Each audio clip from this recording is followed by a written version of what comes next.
panel discussion with National Award winner Manoj Bajpayee and director Neeraj Pandey was held at the IIT Powai, Mumbai, where amidst loud cheering, an elated Manoj Bajpayee and Neeraj Pandey answered questions which were asked by moderator Kubra Seth about their journey, films, their bonding, and what all inspired them to be working together for Ayari and the story behind the same. This is what I like doing, I guess.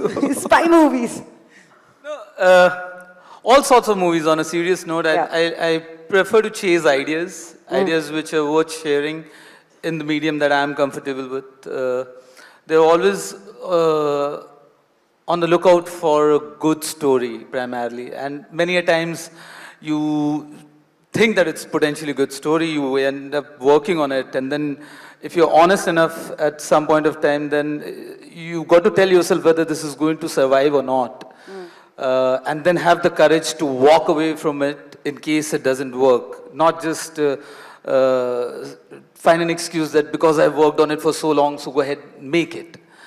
Sometimes walking away takes more courage, and then this is the process that one tries to follow. So the stories that we end up making are the ideas which have gone through that filter. Yeah. And we are very proud to work on and bring it to in front of you guys. हम लोग London में shooting कर रहे थे, तो वहाँ पे NRIs बहुत सारे होते हैं। सड़कों पे हम चल रहे हैं, सडनली कोई आके कहता है, आप फिल्मों में काम करते हैं ना? जी, मैं कहता हूँ नहीं। अरे नहीं, आप झूठ बोल रहे हैं। मैंने आपको कैसे पता कि मैं झूठ बोल रहा हूँ? नहीं, आपका चेहरा किसी एक्टर जैसा लगता है। मैंने कहा नहीं साहब, अब जब उस दिन जो मूड होता है मैं बोल देता हूँ कि मैं इंजीनियर हूँ या फिर अकाउंटेंट हूँ। एक बार मेरा बहुत मूड हुआ तो मैंने कहा कि यार मैं लोगों को ना बेवकूफ़ बनाता हूँ। तो उन्होंने जो है, लोग सीरियसली लेते हैं कि शायद मेरा चेहरा लोगों को जैसा मिलता है। So I become anything and anybody, if you ask me these questions. तो इस तरह की अय्यारियाँ मैं बहुत ज़्यादा करता हूँ। हमने जब एक्टिंग शुरू की थी तो हमने अपने घर वालों को बताया भी नहीं था कि हम थिएटर कर रहे हैं, क्योंकि मुझे लगा था कि ये लोग डिसोन कर देंगे और फिर अनाथ की तरह रहना पड़ेगा। नहीं, इनका भी कुछ ऐसा ही प्लान है वैसे।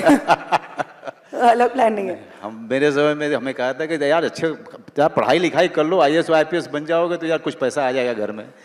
तो एक्टर बनने का कोई सोचता भी नहीं था। और आज भी मुझे लगता है कि एक्टर्स जो हैं शुरुआती दौर में उनको उतनी इनकरेजमेंट मिलती नहीं है अपने समाज से या अपने परिवार से। बहुत ही कमाल की मतलब प्रोफेशन है, and it's the most difficult profession in the world. इसमें सरवाइव करना, जैसे कि पांडे जी कह रहे थे अय्यारी की बात कि जी सरवाइव करना जो है वो बहुत ही टेढ़ी खीर है। और पता नहीं इतने से कितने लोग वो हिंदी जानते हैं, लेकिन इसमें भैंस की चमड़ी होना बहुत ज़रूरी है।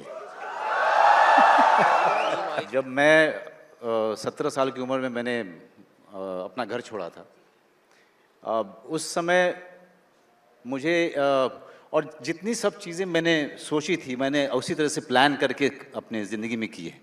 सिर्फ जब बॉम्बे आया तो सारी चीज़ें अपने आप ही धीरे धीरे जो अच्छी हुई वो भी अपने आप हुई, जो ख़राब हुई वो भी अपने आप हुई।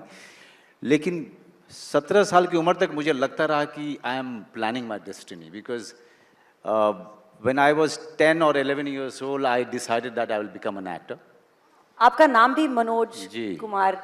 वो तो मेरे फादर ने रख दिया था। वो मैंने मुझे और आजकल बिहार में ये हालत है कि ऊपर थूक दो तो मनोज पे ही गिरेगा। बारिश के इतने मनोज हैं वहाँ पे। मनोज चाट वाला, मनोज साइकिल वाला, मनोज पंक्चर वाला, मनोज ग्रोसरी स्टोर। मगर मनोज बाजपेयी एक ही है। Thank you. तो वो इसीलिए मैं हमेशा कहता हूँ कि जिस जगह से मैं आता हूँ उस जगह से पटना पहुँच पाना भी बहुत मुश्किल है। तो मेरा पटना मैंने कभी देखा नहीं था। सिर्फ मैंने देखी पटना शहर तभी मैंने देखा था जब मैं ट्रेन लेने आया था बस से दिल्ली के लिए। तो एक गांव का लड़का और यहाँ आपके सामने बैठा है, इतने सब लोग सुन रहे हैं, तो ये ऊपर वाले का चमत्कार है, इसके अलावा कुछ है नहीं। Ayari will be a must-watch as it will hit theatres on the 26th of January 2018 along with Akshay Kumar's Bad Man.